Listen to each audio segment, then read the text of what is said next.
হ্যাঁ, বাচ্চাকে এই যে হাতটাকে এভাবে করে চাপ দিয়ে ধরে রাখবেন। প্রত্যেক দিন যখন এই হাতটাকে চাপ দিয়ে ধরে রাখবেন তখন দেখবেন যে হাতে সেন্সেশন হবে, ধরাগুলোও চলে আসবে এবং ডোপামিনগুলো রিল্যাক্সেশন হবে এবং হাতটাকে এরকম ডলা দিতে দিবেন, ঠিক আছে?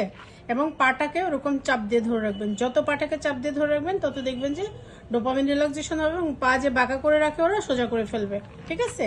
এটা। আর এই জিনিসটা হচ্ছে হাতের মধ্যে দিয়ে এরকম চাপ দিবেন, প্রত্যেক দিন এভাবে করে চাপ দিবেন, এভাবে ধরতে দিবেন এবং প্রত্যেকটা আঙ্গুলের মাথার মধ্যে এটা একটু একটা একটা করে এরকম চাপ দিবেন। তাহলে দেখবেন যে ওর ফিলিংটা বুঝবেন, টাচ সেন্সরিগুলো, তাহলে দেখবেন ও ইমপ্রুভটা পাবেন। এই যে জিনিসটা দেখছেন এইটার মধ্যে আঙ্গুলটা ঢুকায় প্রত্যেক দিন আঙ্গুলটার মধ্যে এরকম ম্যাসেজ করে দেবেন। যত আঙ্গুলটার মধ্যে ম্যাসেজ করবেন প্রত্যেকটা আঙ্গুল দুই হাতের, তত দেখবেন যে তার এই জিনিসগুলো আস্তে আস্তে ঠিক হয়ে যাচ্ছে। প্রত্যেক দিন জিহ্বাটার মধ্যে 30-40 সেকেন্ড করে এই জিহ্বাটার মধ্যে আঙ্গুলটার মধ্যে এটা ঢুকাবেন, ঢুকায় জিহ্বাটার মধ্যে এরকম চাপ দিয়ে মিডিলে ধরে রাখবেন। যত ধরে রাখবেন তত দেখবেন যে আস্তে আস্তে ওর আর্টিকুলেশনটা ক্লিয়ার হবে, ওরও মোটো সেন্সিটিভিটি থাকে, ওদের এগুলো জিনিস কমতে থাকে। আর এই জিনিসটা হচ্ছে গালের দুই পাশে জাস্ট এইভাবে করে এরকম ম্যাসেজ করে দেবেন, গালের এই পাশে এবং এই ভোকালটার মধ্যে।